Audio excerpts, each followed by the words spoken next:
늪지대에 평화롭게 살고 있는 녹색 오거 슈렉과 쉴 새 없이 떠들어대는 당나귀 동키, 그리고 아름다운 비밀을 간직하고 있는 공주 피오나. 이 영화 최고의 아웃풋인 장화씨는 고양이, 그들의 좌충우돌 모험기를 다룬 드림웍스의 애니메이션 슈렉은 1편이 개봉했던 2001년 당시 디즈니식 선남선녀 주인공과 클리셰를 적절하게 빗은 전개와 매력적이고 개성있는 캐릭터들, 적재적소에 들어간 신나는 OST 등 전세계의 평론가와 시청자들에게 깊은 인상을 준 애니메이션입니다. 이번에는 이 만화에 대한 알아도 쓸데없는 TMI를 알아봅시다. 슈렉은 슈렉이라는 윌리엄 스타이거의 동화책의 원작입니다. 이 동화를 영화로 만들자는 아이디어는 1991년에 스티븐 스필버거가 기획했었다고 하며 지금의 3D가 아닌 2D 애니메이션으로 제작하고 싶었다고 합니다. 그러나 당시 스티븐 스필버거가 속해 있던 엠블린 엔터테인먼트의 애니메이션 부서가 제작했던 작품들이 잇따른 흥행참패를 보여줬고 결국 스튜디오가 해체됐으며 슈렉과 관련된 프로젝트는 모두 무산됐었다고 합니다. 그렇게 시간이 흘러서 1993, 4년쯤 드림웍스의 창립자 중 한 명인 존 윌리엄스가 슈렉과 관련된 판권을 구매했고 본격적인 애니메이션 작업에 착수했다고 합니다. 원작의 외모를 기반으로 제작됐던 슈렉의 프로토타입 버전은 끔찍하고 하나도 재밌어 보이지 않는다는 등 부정적인 피드백을 많이 받았다고 합니다. 그래서 누가 로저 래빗을 모험했나와 같이 실사와 CG를 적절하게 섞어보자는 아이디어도 내부에서 오갔으나 기각됐습니다. 슈렉 1편은 3D로 개봉할 예정이었으나 제작비 문제로 취소됐다고 합니다. 영화 1편의 인트로에 나오는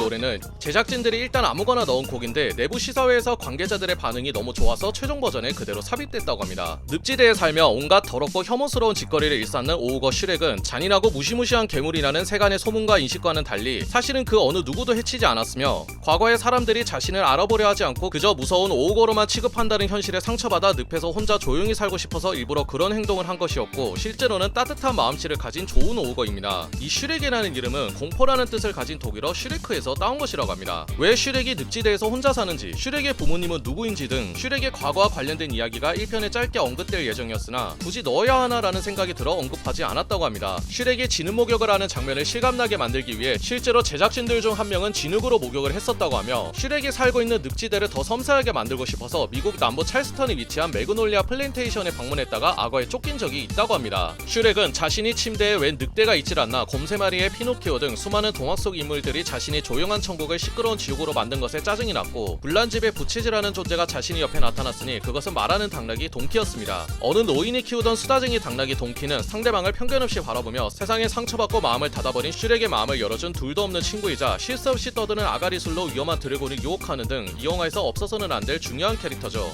동키의 초안 중 하나는 곰돌이푸의 이오르와 매우 닮았었습니다. 영화를 제작하는데 가장 골치 아팠던 캐릭터가 동키였다고 합니다. 렌더링하는 과정에서 털이 갑자기 뻗쳐서 푹신해 보이는 토끼처럼 보이는 오류가 유독 많았다고 합니다. 갑작스럽게 슈렉의 거처에 모인 동화 속 인물들은 파카드 영주에 의해 추방당한 거였고 이를 항의하기 위해 슈렉은 파카드 영주가 있는 둘락으로 동키와 함께 떠나죠. 둘락이라는 장소는 디즈니랜드를 모티브로 했으며 슈렉과 동키가 둘락에 처음 도착했을 때 웰컴 투 둘락이라는 인형극을 보는데 이는 디즈니랜드의 테마곡인 이츠 스몰 월드의 패러디입니다. 영화에서 디즈니와 관련된 요소가 여러 개 보이는데요. 초반부 동키가 팔려나갈 때 팅커벨한테 맞고 하늘을 날게 되는데 I can fly! He can fly! I can fly! 이 대사는 피터팬을 언급한 것이고 이 직후에 동키가 You might have seen a house fly, maybe even a super fly, but I bet you ain't never seen a donkey fly! 이 대사는 1941년에 제작됐던 덤보를 패러디한 것입니다. Well, I seen a horse fly. I seen a dragon fly. I seen a house fly. 또 피오나 공주가 파랑새와 노래를 부르다가 새가 터서 죽는 이 장면은 백설공주와 일곱난쟁이의 패러디입니다. 이런 디즈니의 패러디 요소 때문에 혹시나 생길 법적 분쟁을 피하기 위해서 드림웍스 측은 영화의 완성본을 자사의 변호사들과 디즈니 일부 관계자들에게 먼저 보여준 적이 있다고 합니다. 다행히 큰 문제는 없었다고 하네요. 영화의 메인 빌런인 파카드 경이 디즈니 CEO였던 마이클 아이즈너를 모티브로 한 게 아니냐는 설이 돌기도 했습니다. 과거 디즈니에서 일했던 제프리 카첸버그는 마이클 아이즈너와 회사 경영권 두고 큰 불화가 있었다고 하며 결국 제프리는 아이즈너에 의해 디즈니에서 쫓겨났고 고소까지 당했었다고 합니다. 묘하게 파카드와 아이즈너의 외모가 비슷한 것도 있고 또 아이즈너가 과거에 카첸버그를 보고 난쟁이라고 부른 적도 있으며 슈렉의 제작에 참여한 제프리가 아이즈너를 비꼬기 위해 파카드라는 캐릭터를 만들었다는 루머가 생긴 것입니다. 이와 관련되어 드림웍스 측의 공식적인 답변은 현재까지 없습니다. 파카드의 성을 본 슈렉이 열등감이라도 있나? 성이 왜 저리 높아? 라고 말하는 어른들을 위한 농담이 하나 있습니다. 이렇듯 슈렉은 전체 용가라는 상형 등급에 맞지 않게 좀 그렇고 그런 장면들이 있는데요. 우선 파카드라는 이름이 워드라는 단어와 발음이 상당히 유사하며 파카드의 침대신은 상당히 유명한 장면이고 방 바닥에 깔린 엄마곰 러그는 영화 초반부에 곰 3마리가 감옥에 갇혀있는 장면과 슈렉의 늪에 아빠곰과 아기곰만 있는 장면과 연관지어 생각해보면 상당히 슬픈 장면이고 빨간 망토 소녀와 할머니 옷을 입은 늑대가 나오는데 이는 결국 소녀의 할머니가 잡아먹혔다는 것을 의미하며 앞에서 얘기한 파랑새와 피오나의 듀엣 장면에서 파랑새가 아예 터져 죽었다는 걸 보여주고 심지어 피오나는 그 새의 알을 게라루라이에서 먹어버리기까지 하며 그리고 이 장면에서 동키의 잠꼬대를 들어보면 Yeah, you know I like it like that. Come on, baby, come on, I like it. 동키가 야릇한 꿈을 꾸고 있다는 걸 암시하는 대사도 있습니다. 파카드는 마법의 거울로부터 진정한 왕이 되려면 공주와 결혼을 해야 한다는 말을 듣게 되고 자신이 왕비로 피오나 공주를 선택했는데 문제는 피오나 공주가 갇혀있는 성에 위험한 드래곤이 있었죠. 파카드는 자신이 직접 나서기보다는 공주를 구출하기 위한 용사를 국민들 중에 아무나 뽑던 중 자신의 늪에 침입한 다른 모든 이들을 추방해달라는 요구를 하러 온 슈렉을 보게 되고 파카드는 피오나 공주를 구출하면 슈렉의 요구를 들어주겠다고 합니다. 여기서 파카드가 동화 속 주민들을 모티브로 상품을 만든 뒤 판매하는 둘락을 대형 쇼핑몰로 만들어 막대한 돈을 벌겠다는 자신의 계획을 슈렉과 동키에게 말하는 장면이 있었으나 삭제됐습니다. 피오나가 갇힌 성에 도착했을 때 동키가 Don't mess with me, I'm the stair master. 라고 말하는데 이는 동키의 성우인 에디 머피가 출연했던 영화 더 너티 프로페서를 언급한 것입니다. I'm the stair master. 그렇게 돌아다니다가 드래곤을 마주친 동키는 살고 싶어서 온갖 말을 하다가 동키의 현란한 말빨에 드래곤은 사랑에 빠지게 되고 아무튼 피오나가 갇힌 방에 도착한 슈렉은 그녀를 구출하죠. 여기서 주인공 일행이 광산수레를 타고 동굴에서 탈출한다는 인디아나 존스를 패러디한 시퀀스가 들어갈 예정이었으나 너무 뜬금없는 전개라 생각돼서 삭제했다고 합니다. 그렇게 숲을 지나던 중 슈렉 일행은 로빈후드 일당에게 습격을 받는데 이때 피오나가 뛰어난 무술 실력으로 일당을 족쳐버리죠. 영화 속 등장인물들과 인터뷰한다는 컨셉의 영상이 슈렉 1편이 DVD에 수록되어 있는데 피오나 공주는 영화 미녀 삼총사를 보고 쿵푸를 배웠다고 합니다. 사람을 알기 전에 겉모습만 보고 판단하는 건 좋지 않다는 피오나의 말을 들은 슈렉은 그녀에게 한눈에 반하게 되죠. 그런데 피오나는 밤만 되면 스스로를 감금시키는 이상행동을 보였는데 사실 그녀는 낮에는 인간공주로 밤에는 오우거로 변하는 저주에 걸렸던 것입니다. 원래 피오나의 초기 컨셉은 인간보물 밑에서 태어나 오우거였다고 하며 부모의 거짓말 때문에 평생을 왕국에 갇혀 지내던 피오나는 왕국에서 탈출한 뒤 다마라는 마녀를 만나 매일 낮에만 아름다운 인간으로 변신시켜주는 뷰티 포션을 선물 받았다는 설정이었다고 합니다. 이는 영화 초반 인트로에 들어갈 예정이었고 실제로 피오나의 프롤로그라며 스토리보드 작업까지 들어갔으나 이야기가 너무 우울하다는 피드백을 받아 이 설정과 스토리는 폐기했다고 합니다. 여기서 이 다마라는 마녀는 피오나의 성에 있는 드래곤을 해치우는 데 도움이 되는 무력을 슈렉에게 주는 역할로 등장할 예정이었으나 조금의 수정을 거쳐서 후속작의 메인 빌런인 요정됨으로 재탄생했습니다. 밤에 오우거로 변하는 저주에 걸린 피오나는 못생긴 괴물을 누가 사랑하겠냐는 자신의 고민을 동키에게 털어놓는데 하필이면 이 말을 슈렉이 듣게 되고 슈렉은 피오나의 말을 못생긴 괴물을 누가 사랑하겠냐는 뜻으로 오해하게 됩니다. 결국 슈렉은 파카드에게 피오나를 재빨리 넘겨주고 동키와 싸우기까지 하며 혼자 쓸쓸히 집으로 돌아가죠. 오해로 인하여 관계가 깨져버린 등장인물들을 연출한 이 명장면에 삽입된 곡이 레너드 코엔의 명곡 할렐루야의 존 케일 버전인데요. 슈렉 1의 공식 사운드 트랙에서는 캐나다 출신의 싱어송라이터인 루퍼스 웨일라이트 버전의 할렐루야가 삽입되어 있는데 슈렉의 감독의 인터뷰에 따르면 존 케일 버전의 할렐루야는 저작권 문제 때문에 공식 앨범에 넣지 못했고 루퍼스가 따로 녹음했던 버전을 넣은 것이라고 합니다. 원래 루퍼스 버전의 할렐루야를 사용하려 했으나 존 케일 버전이 관객들에게 더 씁쓸한 감정을 잘 전달해줘서 존 케일 버전을 사용했다고 합니다. 동키의 말을 들은 슈렉은 피오나에 관한 오해를 풀게 되고 이제는 동키의 여자친구가 된 드래곤을 타고 셋은 파카드와 피오나의 결혼식장으로 향하죠. 슈렉의 진심을 확인한 피오나는 사람들 앞에서 자신의 오우거 폼을 보여주고 방금 전까지만 해도 아름답다며 자신에게 잘 대해주던 파카드는 오우거로 변한 피오나를 보며 정말 혐오스럽다며 오우거들이 무슨 사랑이냐며 막말을 퍼붓지만 파카드는 곧바로 드래곤에게 잡아먹히죠. 그렇게 슈렉과 피오나는 저주를 풀 진심을 담은 키스를 하며 피오나의 저주가 풀리는데 저주가 풀리면 진정한 사랑의 모습으로 변함에도 피오나는 여전히 오우거입니다. 이는 피오나의 진정한 사랑이 슈렉이라서 피오나도 오우거가 된 것이죠. 그렇게 슈렉과 피오나는 결혼하고 떠나며 영화는 끝이 납니다. 슈렉 1편은 2002년 제74회 아카데미 시상식에서 장편 애니메이션을 수상했으며 같은 부문 후보로 올라온 작품들로는 몬스터 주식회사와 천재소녀 지미 뉴트론이 있었습니다. 슈렉2는 1편이 개봉하기도 전에 제작이 결정됐다고 합니다. 하지만 1편의 흥행이 부진할 경우 2편은 극장 개봉이 아닌 비디오로 출시할 계획이었으나 영화는 제작비의 4배나 넘는 초대박을 치게 됐죠. 그렇게 개봉한 슈렉2는 전편보다 뛰어난 소편이라는 평론가들의 평가와 드림웍스 최고의 작품을 뽑으라며 항상 언급될 정도로 호평을 받았습니다. 행복한 신혼여행을 보내던 슈렉과 피오나는 해변에서 인어공주를 죽입니다. 아무튼 부부가 집에 도착했을 때 피오나의 부모님이 통치하는 겁나먼 왕국에서 둘의 결혼을 축하해주는 무도회를 열 거니까 두 사람이 꼭 참여해달라는 편지를 받게 됩니다.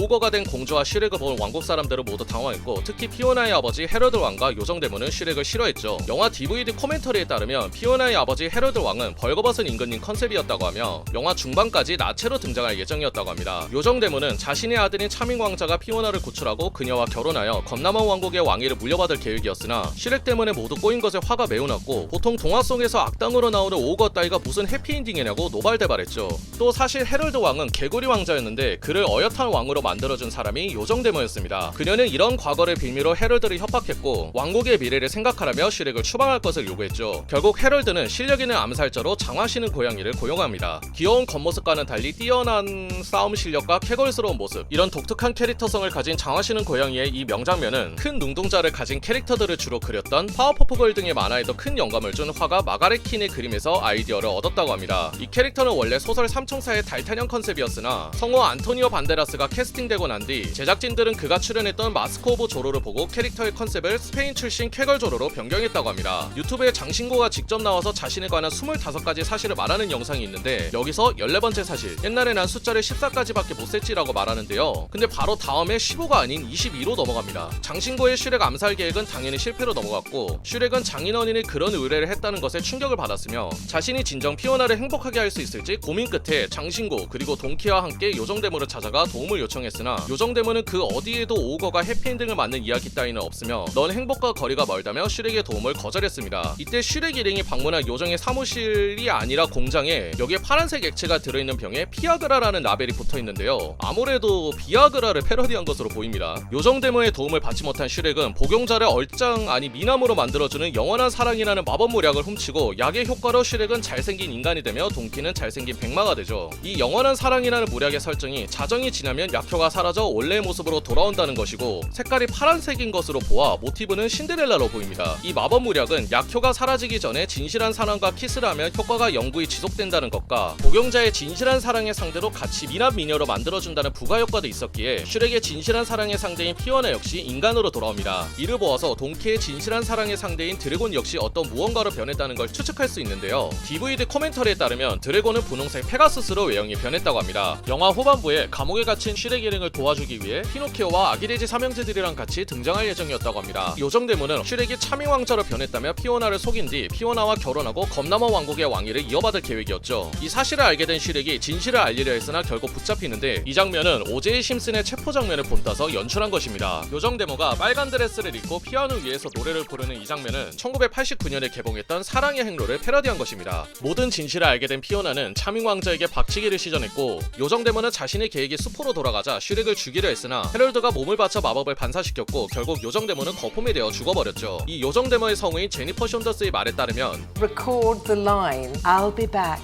알비백을 말하는 대사를 녹음까지 했었는데 영화에는 들어가지 않았다고 합니다. 자정이 된 지금 슈렉은 피오나에게 지금 키스를 하면 영원히 미남미녀의 모습으로 살아갈 수 있다고 말하지만 피오나는 난 모든 공주들이 원하듯이 정말 행복하게 살고 싶다. 내 도깨비 신랑과 함께라며 영원한 사랑의 효과를 거부하고 슈렉과 피오나 그리고 동키 모두 원래 모습으로 돌아갑니다. 슈렉2 DVD에서는 아메리칸 아이돌을 패러디한 검남은 아이돌이라는 컨셉으로 작중의 등장인물들이 번갈아가며 노래를 부르고 시청자가 직접 우승자를 선택하는 멀티엔딩이 있다고 합니다. 초기 슈렉2의 스토리는 지금과는 전혀 다른 슈렉이 왕권을 포기하고 민주주의에 의거하여 새로운 왕을 뽑자며 피노키오와 진저브레드의 선거 활동을 돕는다는 일종의 정치 풍자극이었다고 합니다. 그렇게 2편에서 살아남은 차밍 왕자가 메인 빌런으로 등장하는 슈렉 3편이 2007년에 개봉했습니다. 영화의 제목이 슈렉 3가 아닌 슈렉 더 서드로 지은 이유는 해당 작품의 핵심 소재가 왕위 계승이어서 뭔가 좀 왕족과 관련 있는 것처럼 보이고 싶어서라고 합니다.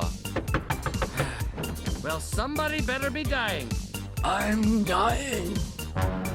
임종 직전 헤럴드 왕은 슈렉에게 왕위를 계승시키려 하나 왕실 생활과 맞지 않았던 슈렉은 이를 거절했고 헤럴드는 친척 아서를 찾아와 왕위를 계승시키면 늪으로 돌아가도 좋다는 유언을 남기고 세상을 떠나죠. 슈렉은 아서를 찾으러 배를 탔는데 피오나가 임신했다는 말을 듣게 되고 자신이 정말 좋은 아버지가 될 수 있을지 고민을 뒤로한 채로 아서가 있는 우스터셔 아카데미로 향하고 체육관에서 장엄한 연설을 하며 전교생 앞에서 공개 고백을 하는 아서를 데려갑니다. 이 고백받은 여학생은 원래 더 큰 비중을 가지고 있었고 로미오와 줄리엣을 패러디한 아서와의 로맨스 스토리가 있었으나 삭제됐습니다. 그 사이 검나무 왕국에서 찬밥 신세가 된 차밍 왕자는 자신처럼 패배자 취급을 받는 악당들을 선동하여 쿠데타를 일으켰고 피오나와 백설공주, 신데렐라 등 슈렉과 친분이 있는 모든 사람들을 감옥에 가둡니다. 한편 검나무 왕국으로 향하던 슈렉 일행, 아서는 왕이 되는 것이 두려워 도망치려 했으나 슈렉은 아서를 계속해서 설득했죠. 여기서 아서가 어떤 성배를 찾는다는 스토리를 넣으려 했으나 폐기됐고 이는 슈렉3 게임에서 일부분 구현됐습니다. 도중에 만난 마법사 멀린의 텔레포트 마법 덕분에 일행은 검나무 왕국에 빨리 도착했으나 이곳은 개판이 돼버렸죠. 여기서 장화시는 고양이와 동키의 영혼이 서로 바뀌었는데 그 이유가 멀린이 마법을 시전할 때 이 두 명이 서로 손을 잡고 있어서 그렇습니다. 차밍 왕자는 자신이 방에 침입한 아서와 슈렉을 죽이려 했으나 슈렉은 너가 노리는 건 나고 아서는 그냥 꼭두각시에 쓸모없는 대타니까 그냥 보내주라고 합니다. 상처받은 병신 아서는 그렇게 겁나 멀리 떠나려는 찰나 동키와 장화시는 고양이의 말을 듣고는 슈렉이 자신을 구하려고 일부러 그런 행동을 했다는 것을 알게 됩니다. 한편 갇혀있던 피오나와 여러 공주들은 감옥에서 탈출한 뒤 레드 제플린의 이미그런트 송을 부르며 슈렉의 친구들과 함께 슈렉의 처형식을 가져간 차밍 왕자의 연극을 방해하죠. 하지만 차밍 왕자는 모든 동화 속 악당들을 무대 위로 올려보내 주인공 일행을 포위했으나 돌아온 아서가 현장에 있는 악당들을 감화시키는 연설을 하며 그들의 마음을 바로잡아주며 모두 설득했으나 차밍 왕자는 여전히 악당을 자처했고 그는 결국 연극 구조물에 깔려 사망합니다. 그리고 아서는 왕이 됐고 슈렉은 피오나와 함께 고향으로 돌아가 아이들을 낳게 되고 해피엔딩으로 영화 3편은 그렇게 끝이 납니다. 아무튼 영화는 흥행에 성공했으나 평가는 좋지 않았습니다. 영화의 선곡은 여전히 훌륭하며 공주들의 액션씬은 재밌다는 평을 받았으나 매력없는 신규 캐릭터들, 이리저리 휘둘리며 팔랑귀처럼 연출된 악당들과 그저 연설만 듣고 바로 선역으로 바뀌는 등의 자기적인 전개 등 슈렉 3편은 시리즈 중 최악의 평가를 받았습니다. 오래오래 행복할 것 같았던 슈렉의 인생은 반복되는 일상과 육아 스트레스로 인하여 짜증과 분노가 섞인 고통스러운 삶이 돼버렸습니다. 슈렉은 과거 자유로운 삶을 그리워하던 중 결국 쌓이고 쌓이던 불만이 터져버렸고 피오나와 대판 싸운 뒤 정처 없이 떠돌던 중 우연히 사기꾼 마법사 럼프를 만나게 되죠. 럼프는 슈렉에게 당신이 과거 딱 하루만 나에게 지불하면 딱 하루만 자유로운 오거의 삶을 보낼 수 있게 해주겠다는 계약서를 건네줍니다. 슈렉은 그 계약서에 사인을 하게 되고 정말로 과거 자유로웠던 오거의 삶으로 돌아갔는데 문제는 러플이 진짜로 과거 단 하루를 없앴는데 그 하루가 슈렉이 태어난 날, 즉 슈렉은 자신이 태어나지 않은 평행세계로 떨어진 것입니다. 이 세계에서 럼플은 검나무 왕국의 새 왕이 됐으며 피오나는 러플에 대항하는 오거 반란군의 수장이 되어 있었고 동키는 강제 노동에 시달리고 있었으며 장신구는 와우, 이런 막장이 된 세계를 원래대로 돌려놓기 위한 슈렉의 여정을 그린 슈렉 포에버가 2010년에 개봉했습니다. 더빙판에서는 개그맨 이수근 씨가 메인 빌런 럼플의 성우를 맡았는데 뛰어난 까불이 연기를 선보여 연예인 더빙에 좋은 예시 중 하나로 남았습니다. 하면 이러겠죠. 아, 가까이 오지 마. 슈렉이다. 난 슈렉이 무서워. 슈렉의 10대 시절에 관한 짧은 회상이 영화에 들어갈 예정이었으나 쓸모없는 장면이라 생각돼서 폐기했다고 합니다. 영화의 원래 제목은 슈렉 고우즈 포스였으나 시리즈의 피날레라는 느낌을 주기 위해 포에버 애프터라는 부제를 붙였다고 합니다. 각종 패러디와 유머로 가득했던 밝은 분위기의 전작들과는 달리 평행세계가 정말 암울하게 그려지는 등 전반적인 영화의 분위기가 꽤 진지하고 어두우며 슈렉의 정신적인 성장을 중점으로 둔 스토리는 시리즈의 마지막 제목에 걸맞다는 평을 들었습니다. 그렇게 시간이 흘러 2018년 드림웍스 측은 장화시는 고양이 2편과 슈렉 5편의 제작이 결정됐다고 발표했습니다. 2010년에 슈렉 포에버의 제작진들 중 한 명의 인터뷰에 따르면 원래 슈렉 시리즈는 5개가 예정되어 있었으며 4편이 마지막이 아니었다고 답했습니다. 그렇게 2022년에 개봉했던 장화시는 고양이의 끝내주는 모험은 뛰어난 연출과